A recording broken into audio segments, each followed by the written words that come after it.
Sarah Tola TV, la chaîne qui assure, Artiste Nebse est vraiment, tellement on a vraiment l'oba quoi. Artiste Nebse est vraiment, tellement on a vraiment l'oba quoi. Ça montre que ça l'a ma bongo. Pour comme une page d'une sa vidéo filmée non. Cindy a na TikTok. Akoko changu na TikTok. Parce que là on a ba page nyonso ba futa ba bonga ba promotion. Ba ko pesa bango pe non. Là ni boila mama bo poster, Marie-Laure poster, on comprend. Sarah Tola TV, la chaîne qui assure. Maniké a tendance à hériter. Malgré avoir clashé Kofi mais bon ke ba pe e aka na kati ya base. Vieux wana aza banjara bato yo. Pour l'actualité, il peut tout accepter. Ma finga, positivement, négativité et tout. Son grand problème, à l'actualité, à faire face contre Fali. C'est lui, les cibles. Oh, Kofi Olomide cible les affaires. Azarana papa Wemba. Babongisa. Waze quoi babongisa. Il y a Vivasco dans l'actualité dans Rando. Asani. A commission on a fallu. Très bien. Pour un abatumsu ba vivara na rando. Très bien. Soit bon si na batunia sous moyen vivre et ça t'est. Sarah Tola TV, la chaîne qui assure. Ce qui Kofi a Simba danseuse na di foindende pour ça l'actualité. So ba pesa na bus en public pour ça l'actualité. Bon marambarolala, les amis, c'est l'autre. Sarah Tola TV, la chaîne qui assure. L'autre t'as dit, les amis dans le quartier latin. Base sur base, na triangle les obeta manakati, mais le but c'est audio, na guerre wanozo mona ezaki fali. Le quoi bazwa ki fali parce que fali a couvrir guerre moko ezaki obata ma vie privée à Kofi. Simbité a décortiquer triangle wana bois qui yango simbité. Et pour ko faire au kaba bete karaté ya linga guerre na guerre. Ce que mutazo sa ne guerre wana ya wazi kwa bongisa. Aki la faute. Sarah Tola TV, la chaîne qui assure. Koyeba musala esala kelengi bondi melangayi esengeli koyeba ke na occasion ya 4e édition trophée Mwasi ya Talo organisé par ONGD SD magistral et sika wapi la journaliste influenceuse et femme entrepreneur congolaise Sarah Tola azwa ki bongo diplôme d'excellence. Kasi botu na ngazalaki pona nini pona ba émission kitoko oyo asalaka na ko respecter déontologie éthique kaka ndenge azalaka notamment émission histoire vraie pe lisusu émission parlant du business. Kasi tango azoki trophée oyo Sarah Tola a dédié ki yango na basi nyonso ya Congo. Nazalaki sélectionné lokola Mwasi ya Talo la média en ligne. Je suis la seule chroniqueuse oyo va remettre là ba mérite na trophée. Donc ça montre que même si on est dans le bêtise, même si on est dans les clashs, même si on est dans le buzz, mais il faut tous aller rappeler un côté positif na biso moko oyo peut-être ekoki ko sunga yo lobito ekoki ko faire représenter quelque part au vandana ba grande personne avec les grandes dames de na vanda ile donc bokanisi esili tiens lokola azalaka na fondation ezali ko porter kombo na ye Sarah Tola mokolo dimanche 25 décembre 2022 akendaki bongo ko fêter Noël na ba orphelin oyo bazalaka bongo na orphelinat amema situé na quartier 7 de commune ya Njili esika wapi mama ya bolingo ya motema malamu Sarah Tola abinaki aliaki pe apasaki ba moma kitoko elongo na bana oyo ba parents na bango batika bokili ya se kasi muta kopesa bango affection azalaka te basepeli ko fêter na mama ambiance ezalaki ya kosakana te kasi bobosana te ke année passée Sarah Tola elongo na fondation na mobimba babimisaka bongo quelques mama na ba hôpitaux nyonso wana na susi kaka ya kosunga pe kosalisa Sarah Tola walai ndimelanga ke oza ya Nzambe mapamoli na nzela na yo basi ya boye nde Kongo za na ngoposa pour na développement ke yo oui. Compte 40 ezali titre nzembo oyo artiste musicien Diego Milito auti kobimisa kasi kokamwa ayembi yango na Sarah Tola oyo nanu ayamba te yoka lokoyo. Arc-en-ciel le bibi poe kama mvula elembo nini chéri na ngai otie na motema Chiswaka Patrick nazolela tous les jours papa Samuel ya maman Madolelo na Germanie Tala bon consommer déjà compte 40 pour et ça déjà disponible na marché de disques et na ba plateforme nyonso boyoka po eza na bakunga danger eza na clip ya qualité musala esalemi kitoko Diego Milito bayemba kande boye po olakisi experience ndenge oyembisi Saratola oyo nanu atika koyemba te mais abimisi son ya qualité pe respecter ba note vocale kaka ndenge zalaka keyo oui 40 client nanga seyo oka fournisseur quarantaine nanga seyo les clous et les marteaux chapelle na bamoupe chrétien repenti confession Gina c'est bolingwa amatu Patrick Chiswaka. Did somebody say that Majabu Gospel is coming to the United States? Yes, Majabu Gospel is coming to America. Pour la toute première fois, Majabu Gospel aux États-Unis d'Amérique. On the 16th of January, it is happening in Portland, Maine. An amazing, life-changing and epic concert. Et le 23 janvier 2022, bien sûr, à Dallas, Texas. Je peux m'imaginer combien la gloire de Dieu sera présente. For 2022, it's gonna be glorious. The whole Majabu Gospel team will be there. And we cannot wait to share this moment with you. Retenez ça très bien. Le 16 janvier 2022, nous sommes à Portland, Maine. Et le 23 janvier 2022, à Dallas, Texas. Invite a friend, save these 2 dates, because you don't want to miss it. And I hope to see you there. Soyez bénis. Voilà, merci mesdames et messieurs. Bandeko Nyonso à Saratola Télévision, Bandeko Yator Media Télévision, Mbote Nabino. Cette émission, c'est une émission, peut-être ça va choquer le monde, ça va choquer Batou et Belé, parce que je ne serai pas seul sur ce plateau, Bandeko Balandia émission. Oh, je serai bongo avec Saratola, bon retour.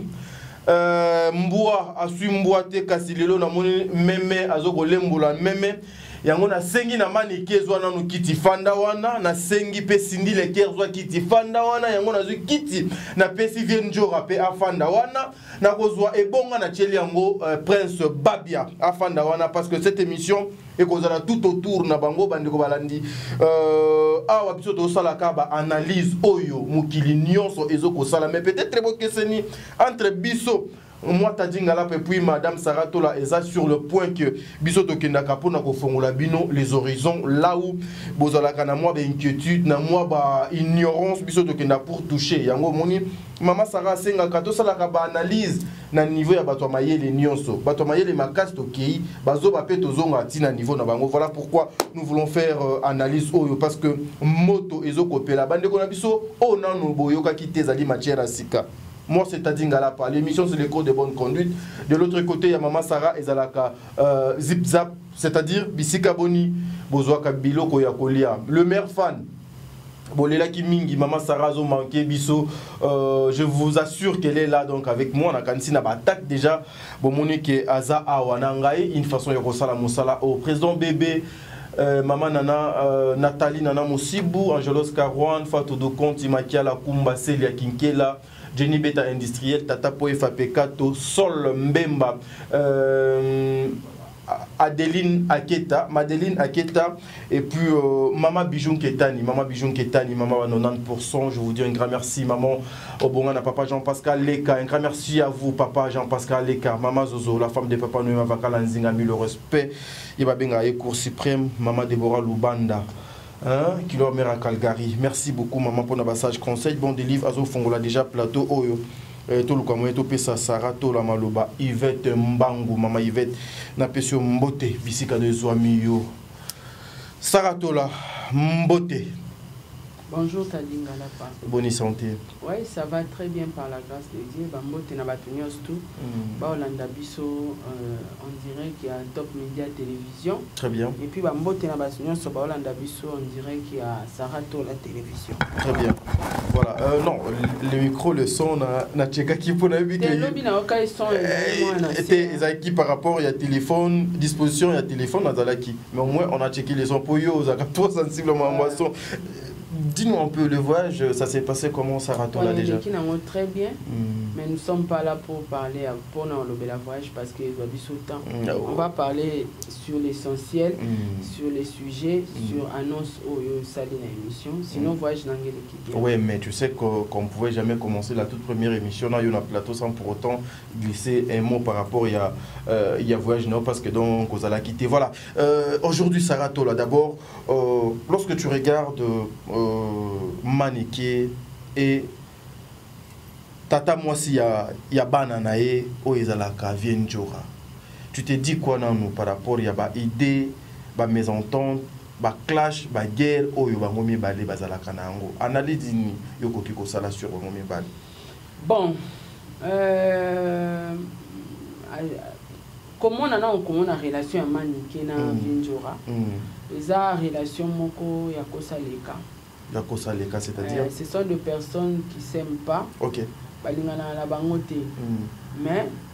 nous allons ça qui base à l'ensemble. Wow. Et il y a une relation sous yo yebi kenga linga kete yepa yebi kenga pena linga kete. Mais nous allons s'ensabiso. Nous allons s'ensabiso pourquoi? Tout dépend de ngana otom sous na mutumo to kumisa. OK. Tom sous mutumo alinga ngana oto zala bien akabela biso mbale mbongo. Tous préfèrent qu'on vivre na hypocrisie pour na replaire mutu ana don zala s'ensabiso. OK. Relation ya mani kena njore zanzala. Na kati na bango balinga na te. Mais ezali babiat mutu asangisi mani kena qui s'inzora parce que bapesi bango banami balé na katika tete. Non, babia kufa na yeke. Mais bana batika la maman. Ouais, bana batika la. Maintenant on a lo bakeza relation ya nzala balinga na raté. Eza par rapport à ba scandale, eza na réseaux sociaux. Donc to ceux qui yo lo baki po babia za. Po ani kasi mamu na bango eza na réseaux sociaux. Donc, les relations il y a babiaté, pour babia kufa déjà. Très bien. Aujourd'hui, lorsque tu regardes aussi Maniké Kakapoto Zawana, Azali Pena Mwana Oyo Azoko Sala Lelo carrière na Komo ya Prince Babia, Oyo Bandeko Ebele, Bazoko Pesa Ye chance. Mais quand tu vois tout ça entre Vienjora, Maman Naye et puis Kotisina Mwana, est-ce que Azali Pona Kobomela Mwana Wana à venir parce que Bango déjà si Bakoli? Maniké aza inconsciente. Mais Njora aza motema mabe. Inconsciente motema mabe. Tobandi nanu na inconscience. Maniké aza inconsciente parce que nyonso Njora asala pona mwana na ezaka ko détruire carrière ya Prince Babia. OK. Prince Babia azala héritier Watanabe. Njora finga kawata matin midi soir ti héritier kokite. Babi ke héritier même Prince Babia ti Angola. Ti héritier kokita talika so komi ya boy to sani to kabwana. Prince Babia yo lo pas héritier. Allez, Maniké intoxiqué par Kisinjora. À la bandi kotinda Maniké a finga héritier zong sa passeport. Passeport wana CG héritier pesa ngo Cynthia Kapache. Kapache mutazongi sa passeport à Prince Babia. OK. Vous comprenez? Mais ça passeport oyo basala ya mona mbongo héritier. OK. Donc Maniké aza inconsciente tellement que et alors mutu basimbisio bonheur na maboko. Mais yo mo éviter ko za bonheur. Il faut battre l'olengela. Alors, à ce moment valeur, il y a mon année, peut-être il y a mon arabe Prince Babia, mais on t'a appelé le Prince Babia. Maniké est inconsciente, et ça l'aura amené balobara ndoki. A opé sa banana na butu ba bomeli banana butu na tangwa kumolela. Ma bossa na kemta. Yemo dans la livre qui banana. Livre bana ba boma ba on a butu. Très bien. Donc ils a genre local la bato ka ba Maniké elle est inconsciente, azo détruire vie à moi na sans les savoir que yenda za base à destruction et vie à Prince Babia. Très bien. Toko la tsango ka njorate na maman n'est pas na kati. Maman n'est pas na kati. Yango moni lelo yo mutu nyonso po azwa Prince Babia atalaka po manika ya ofinganga bachibo à se retirer parce que même fallait à cause de Prince Babia. Non, mais adopté, a commis fils adoptif, il a fallu. Wana toyoki na to monitenga ba mambo ya batu ba. Yé moko pe azobenga warrior et puis voilà. Nga makambo bato ba lobby na lobela ngoti. Très bien. Donc soyi mutami benge za sentiment na ezalo wanga lelo na s'imposer na bina warrior. Fali muta lobby ngoti ya sentiment na. Mais sa maman aussi a confirmé que mais eza sentiment na bango. Azali aujourd'hui fils adoptif il a fallu. Oli to ça débat to ça la non émission to ça la analyse. Kasi eza choix na bango orchestre eza ya fali po biso to confirmer faut fallait à loba parce qu'on fallait à lobité yo linganga na ya osala analyse abuzoba bongo pourquoi na malwa zoba non eza sentiment ya mutu na mutu muso akola la muki le la mibengi ngane na zabo na za gauloise eza normal aza libre eza e maloba na e moko aza libre ya loba za gaulois mais est-ce que faire à confirmer kaza gaulois? Très bien. Donc ceux qui Prince Babia mibengi warrior ils appellent ma bête. Mais Prince Babia zaki monta otelengana na orchestre té na Congo. Parce que Babia a travaillé qui na quartier latin, azaki pe na ba relation na ba musicien mususu en dehors de ça aza mwana artiste musicien alora mwana ya ba Ferré, ya ba Fali, ya ba héritier aza mwana bango tout. Très bien. Koko ya Koffi Olomide. Donc akoka otelengana na orchestre obetate. Alors ceux qui bazwaka été des fois batala rabatu mibale. Manike na kisinjora. OK. Tout le monde a eu scénario salamaina nini Vodacom. Il faut comprendre. Tout le monde a eu pic n'engezaki de partout, de part et de gauche à droite. On comprend. Tout ça pourquoi? Parce que sa maman et sa tante sema trouble pe na ba orchestre batu. Lelo mwana comme foot à l'époque cassé. Voilà, l'époque cassé ne ba lobara mabe ya ba parents ba na pe ba futa na refrain. Parce que moi na Prince Babia afinga na mutute na moni même pas quelqu'un poli mais azo assumer to azo subir makambo ye mo aza auteur na ngote donc manika aza inconsciente et njora aza motema mabe. Très bien. Parce que njora aza consciente mais aosala makambo na détruire vie à moi na manike aza vraiment consciente na nyonso azo sala manike na biso na bino toyebi nenga kendara ba vie na ye na bilora melaka elle est inconsciente mais njora aza consciente ya mamba salaka donc ye penza ndazo détruire vie ya Prince Babia. Très bien, Sarah Tola. Mais aujourd'hui, ce qui s'est dit aussi que Prince Akindaki, na résidence ya Koko Naye, où ils allaient Koffi Olomide, et puis du coup à la fin, Koko Abengani. Est-ce que Kanda wana message comment qui est pas maman, yango pe et quoi qui ko déclenché guerre oyo ezalelo entre Manike, Koffi Olomide et puis Cindy Leker? Oui, il ko déclenché guerre ko. Ah moi na naït. Très bien. En dehors il y a ba clash, en dehors il y a vie, en dehors il y a biloko melaka. Ayebi ki oza mwana ngako permettre mta sala mwana mabete. Alors et koki ko déclencher pe guerre parce que tobi Manike nda kenda na makambo. Déjà kokenda kena na Montfleury ko kwa bengani. Bon, tu évites ce que c'est vrai ou faux. Mais quand même ebimi na mnoko na bango. To me kosela mwana liste ba bengana ki. Alors, ils appellent base ya guerre na bango au lelo et memeli biso vie privée à Koffi Olomide na média.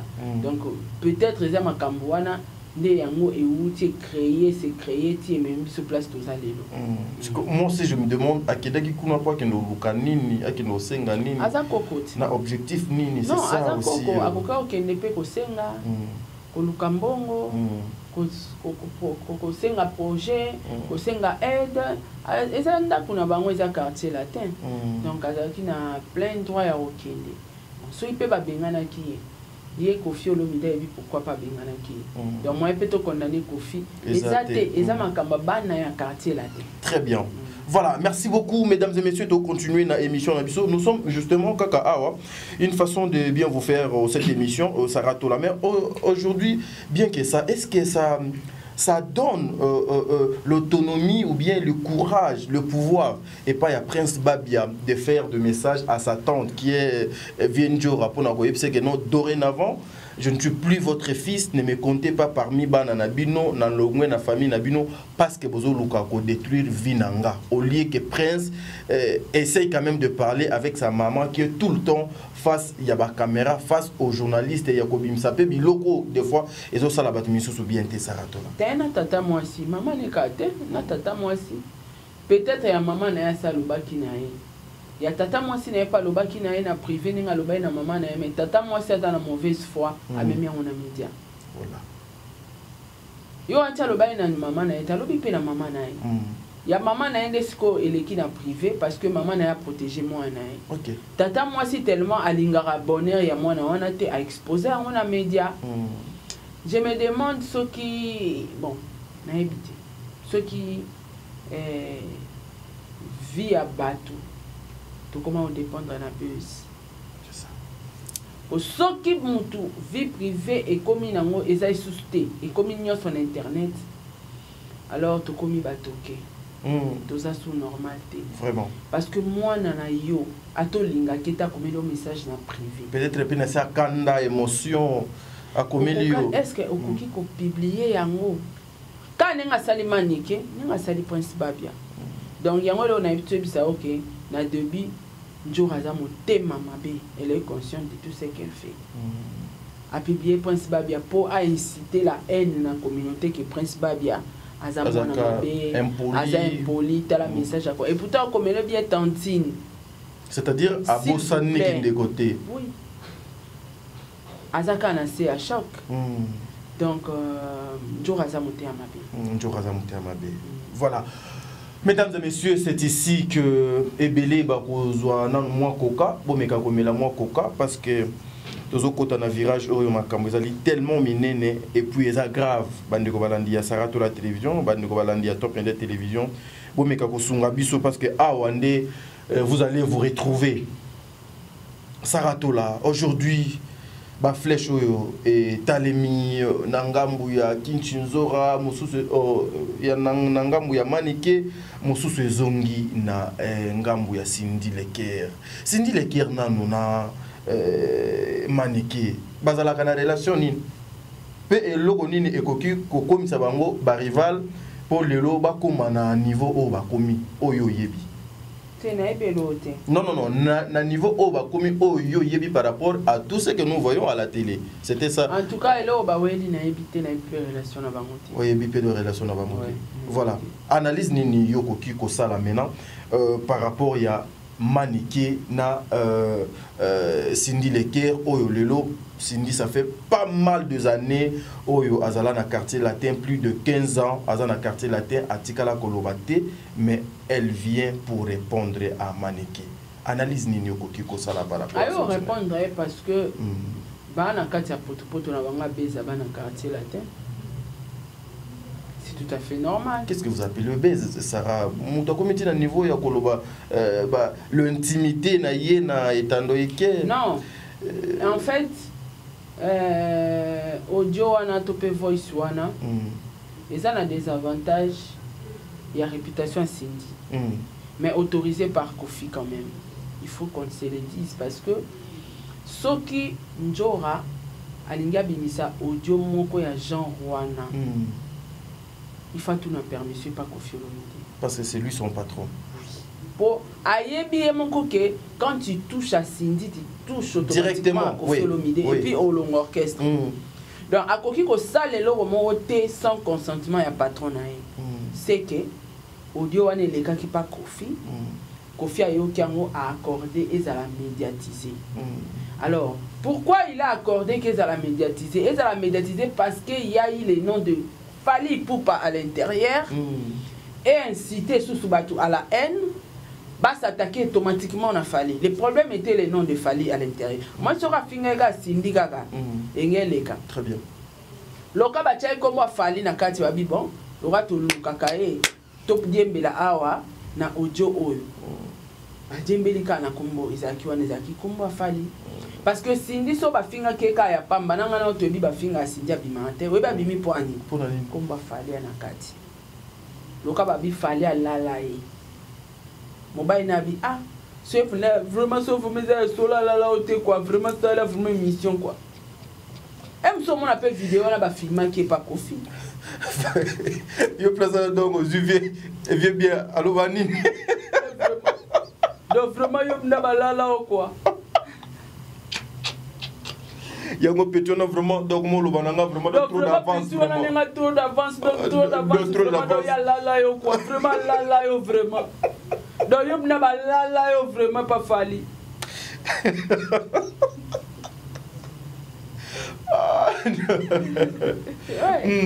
On comprend. Alors, ezaki lokwa émission mo ya défi.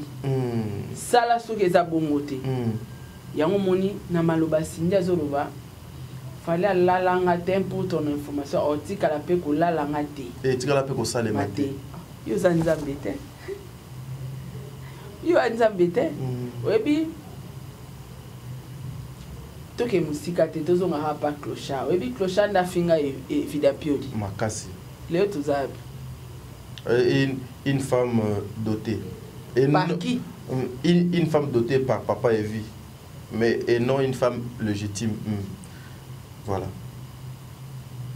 Tiba babotina mwana mais mobalo bafinga frikandel musutu et tout nyonso ya mabe mokili golo elondoka kizengi et tout et tout visa compliqué parce que ti sindi obimisa ba plan ndengwana c'est-à-dire akina ba chuba donc yo vraiment veut dire que yo va vraiment no question donc yo na balala yo pas fali quoi donc manike pna obimisa pna que yo balala yo.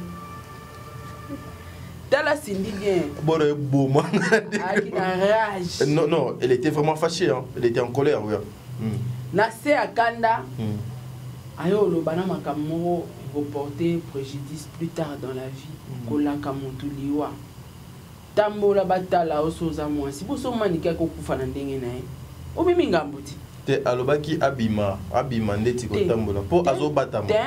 Ten kolobana mutu bima tambola ba criminel pe balukara batu ba soda normal pe balukara batu il y a précisé avec bima tambola batala qui sont derrière bima tambola batala c'est ça so ezane loko o ya sepela ina ngote ya manike pourquoi pas qu'il doit sala on ba mona justice sans que batu ba stuka ba kangisi pas un droit ngana okondale na nga sindité parce que ata libre ya ça droit de réponse mais akokaki soka sepela na ngote ya solo falaka kene nango na justice ouais parce que si le mani ke bakangeta ça ne bémission ti le libre en fait yo na édition eza pour soto ba base na bango bana quartier latin donc ba yebelo ba lukaki na kombo ya fali parce que mani ke ana tendance à fali te lelo ana tendance héritier tala ba triangle isoxel ebeta maana batu ba mona ngote héritier asali coalition na Kofi Olomide. OK. Manike a tendance à héritier. Malgré avoir clashé Kofi mais boke bape et yaka na katia base. Viewana aza banjara bato yo pour na actualité il peut tout accepter. Mafinga positivement, négativité et tout. Son grand problème aza en actualité à faire face contre Fali. C'est lui les cibles. Oh, Kofi Olomide cible les affaires. Azara na papa Wemba. Babongisa, waze kwa babongisa. Ya Vivasco na actualité na rando. Asani, a commission on a fallu. Très bien. Pour na batu musu ba vivara na rando. Très bien. Ça bongisi na batu nyonso moya vivre exacté. Donc, les moi pour Kofi a bien hérité. Manike Nkolo a tendance héritier. Sko ndeni manike ofinga Kofi. Ofinga pe Cindy. Héritier ko pixete. Vraiment. Au moins elo on ngeza. Ndeti moi elo mo ezoya wana ndeti salaka. Ya ba triangle ba bloc wana ngani na mona ngo. So la ndi manike. Tant mutakomi na niveau lo bake. Ba stade nyonso stade eleki za héritier parce qu'a préparé stade na 2 mois kaka. C'est que yenda leki bato ba préparer ki ba stade na bango pendant longtemps pendant ba temps ebele. Ya ba pique au bakila Fali. Donc on a tendance déjà à héritier. Tala. Au moni stratégie mususu ya rani. Osana on a 4 mouvement. tozana yo mais yo ningo za wana oza cible o yo faut ba nous créer les biso ba makambo ba matière d'actualité donc ozana biso mais yo kam to finga biso yo muto donc pesa biso mbifo makasi comment nike batala kae c'est possible ba chama nike wana attaquer Kofi na Cindy manike abimisi ba propos moko o eza mensonge mais pour l'attaquer komba fali oh batindi manike batinda oui parce que tout le monde tout le monde le dit même Cindy aussi a dit sana muto azotinda yo azopesa mbongo Cindy a dit Cindy na manike bazana kati ya clique ya bana quartier latin maman papa baza bana quartier latin baza créer actualité au monde baza wana bazo créer le romoro Kofi azala toujours une actualité et bana ba je au bosala très bien na lobi ne lo moi mki ngana otoza ba pire très bien travailleur na ofinga ngande jamais maman na obengoti blâme gérer travailleur no wana sinon te okolongole na musala oui donc ezelo romoro manike pe azana na kati ya bezwana yango ba okangete na saki yo moni ba propos manike fallait ba traduire na justice parce que elle est allée trop loin. Ai na ndima makambo kaka mukolo ba kanga manike bakangie na nte akimi pete azo sala pe ba émission librement oui soki manike olukela Cindy actualité oyeba ndeni parce que Cindy lelo a koti na kati actualité makasi na biso a koti na kati actualité donc on se comprendre lelo yo tikana bisayo ba journaliste ebele ba sombi bango kota Timoata na kota quartier latin très bien oui bakei nzalelo mabe faut mieux nazala rande nazabo depuis tongo na liete mais non ça musa nzala ezelo mabe na sa nzala tala bato bele place baza ko se retrouver ridicule même on se comprend donc ba audio wana tiebi maki yango na eta koloba Kofi a accordé qui parce que ils a plan B na bango balingai basala actualité basambusa fali. Mais et aussi maman non tu peux continuer si tu regardes balingai fallait au côté na place wana makoti yango azolo ba pe bien que audio na ezala ki to bando solo la to donc en privé mais comme une place publique ndeni ne peut kozwa pe message ya mwana na yebabia et comme pe na place publique ndengeni donc c'est toujours ezali na centre moko boy oyo bazo compiler yango na prince babia donc na manike na njora bango tu baba na quartier latin très bien donc makam na bango nazotala ngora na misu Rwanda ko ezozika merci mais on essaye d'analyser ba fait o ezana média mais 100% pour nanga ya triangle mais triangle wana eza pona fali. Le but, il y a audio wane bimaki, c'est pour nuire à la personne de Fali. Pourquoi? Parce que audio wane bimi, batu bakan sara Fali azara master ya maniki ba se karabalia ba melara pona olobake ah c'est que maniki ayo kamuna et pas Fali. Po batu balamuka, bazwa souci, j'ai aussi la Fali d'émission. Émission voilà. On était ba comment finga même nana ketchup. Oh, mon bali mora nana kalabimi ba audio et tout ba banda sous chantage. Le but il y a audio ane bimaki parce que il y avait le nom de Fali. Bazaina a besoin kaka ba marteler sujet wana. Voilà pourquoi Cindy a kinet comme minimiser Fali. Fali a koti kala olala ngate maman zanzambe te. Toza na ba preuve ka so koti ka na réseaux sociaux au monde na ba preuve. Ya bato ba finga mibali wana melelo mibali wana ba koma ba des bases na bango. Vie est compliquée. Très bien. Mais Sarah, la vie est très compliquée, comme tu l'as dit, comme tu le disais tout à l'heure. Mais quelle est cette personne-là qui pouvait accepter... Et puis, bon, mon amour, Cindy Lecker a sali droit de réponse, c'est pas chroniqueur, moko, mais la page officielle et artiste. Là où c'est plus grave encore. Donc, artiste, c'est vraiment, tellement, on a vraiment le bas, quoi. Ça montre que ça l'a bongo. Pour comme une page dernière sa vidéo filmée non. Cindy a na TikTok. Akoko tchango na TikTok. Ba sola na ba page nyonso ba futa ba bongo ba promotion. Ba ko pesa bango pe non. Là ni boila mama bo poster, Marie-Laure poster, on comprend. Mais page professionnelle et artiste bipa iwapi a postaka. A sala ba promotion, ya musala na ya musique na mais et travailleur avec aussi la droit de réponse. Donc on dit page wana Kofi comme page ba chroniqueur. Donc ayo sala et alors wanga délivre na ba problème na batu. Est-ce qu'on peut répondre chroniqueur na page nanga. Page à Kofi est suivi par des millions de stars, ba artistes, ba fanatiques. Bah la chanteuse a doit répondre chroniqueur moko na page officielle de l'artiste. Plan na bango qui bien calculé. Mais est-ce que aussi quelle est cette personne là que je disais aujourd'hui à Kokiko accepter base même dignité na personnalité na bachango en évidence ndakisandenge bachi Cindy Leker aujourd'hui une femme que tout le monde est respecté hier, aujourd'hui, facilité commis, il y a touché même à la dignité, ne ko komati na niveau était balala yo, mais andimi est à la base ça. Côté kuna au cause la na moi ba doute tem. Te doute c'est à base papa tika. Ce qui Kofi Simba danseuse na li fondene pour ça l'actualité. So ba pesa na bus en public pour ça l'actualité. Bo ma marolala, ils ont ils l'autre. Ils l'autre. Ils ont une sanité.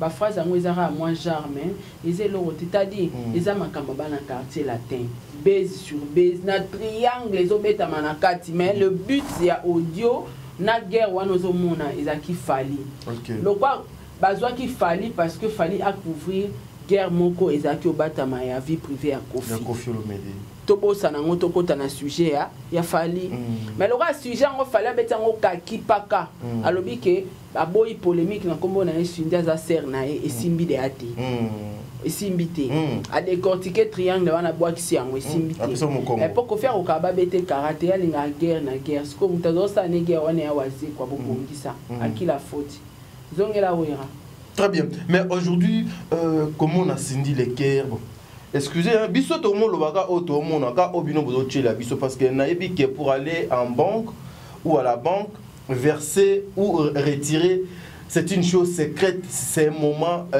tata pas il y a discrétion. Tata va komeka bisara au bali sous kozonga la komeka la butu. Beaucoup de choses air moko. Donc on a bengue c'est que na calculer air. Sko la ucho bengue écoutez ce quoi za butu. Ça kozonga ni mama komeka la butu. Supporter tata pour. Voilà. Mais aujourd'hui c'est un moment trop discret. On les fait en discrétion parce que c'est ton argent, c'est ta vie privée. Aujourd'hui, voir Cindy Leker, on l'est en banque, verser ou retirer. Et belé en bongo, batiango pe na réseaux sociaux, na ba page nyonso. Ça veut dire quoi? Une façon de répondre na batu kesiko Cindy Leker, azali na gestion, azali na compte, oyo peut-être batu belé bakoka ki ko imaginer te, c'est quoi zu pena clé, il y a nyonso zu code, il y a des verrouillages au fali pour pa aganga. Code de verrouillage ya za nango déjà. Il y a za kuna code le ki ba code de verrouillage. Pour na quartier la tata mutu monta sala ran ba yo répondre na page officielle à Kofi. Très bien. Il y a un code le ka ba code toi ya quartier latin. Donc tadi na ngolo bela maram na bango mingi te non risquer na diffamer. Donc na mona ngwiza makambo onje ya ba immature ya maram na bango ka mais ngana fungola ba warrior misu ba mona ke guerre wana obo vivre lelo héritier héritier Kofi contre Fali et un triangle. Ba manike wana tu ba impliqué na. Omoni ba manike ba genre bateau oyo batinda bango ba sa misala salité. Et misala salité. Des personnes baza facile à utiliser par l'argent. Donc facile à manipuler. Donc, il suffit à la fin quand manike zwambongo finga sara gratuitement elle le fera. Ce ko ba blog ndengo wana. Très bien, voilà. Est-ce que vous avez Tata Pro? Tata Pro. Voilà, Otuni Bango. Est-ce que vous avez Tata Pro? Est-ce que vous avez Majab? Pour Bango, Bapek Sanga Koutunde na clash. Sara clash, Sara tika ma finga, Sara tika. Mais ce que basala ngana zala o na zalelo. Parce que yo tinda ngana finga. La belle sa réputation na o pia na combien kasi. Do ba bateau ba benga bondo ka ba mouchard bateau ba sanga misala salité ba futi ombongo fingela biso mutu wana bafucho manika tamboli partout partout hein. Afinga wata musicien nyonso manika okumisa lelo afinga banga afinga Kofi afinga Héritier afinga pe Fally abanda kokumisa afinga nanti ba mouchard facile à manipuler facile à corrompre à cause d'argent. Merci beaucoup. Voilà. C'est ça que ngana loba qui dernièrement dans moko ya ba émission. Le musicien où beaucoup de personnes se sacrifient aujourd'hui bazo quand même ko bebi sa ba vie na bango ba réputation na bango ba avenir na bango juste pour soutenir un musicien. Au lieu de soutenir ba œuvre et ba musicien, mais aujourd'hui les gens soutiennent ba musicien, les individus au lieu de soutenir ses idées. Bo bénéficier kanine bozo kanine et ces musiciens là biso nous le petit peuple, nous les Congolais, nous les jeunes, to bénéficier kananine kana koyoka musique na bango.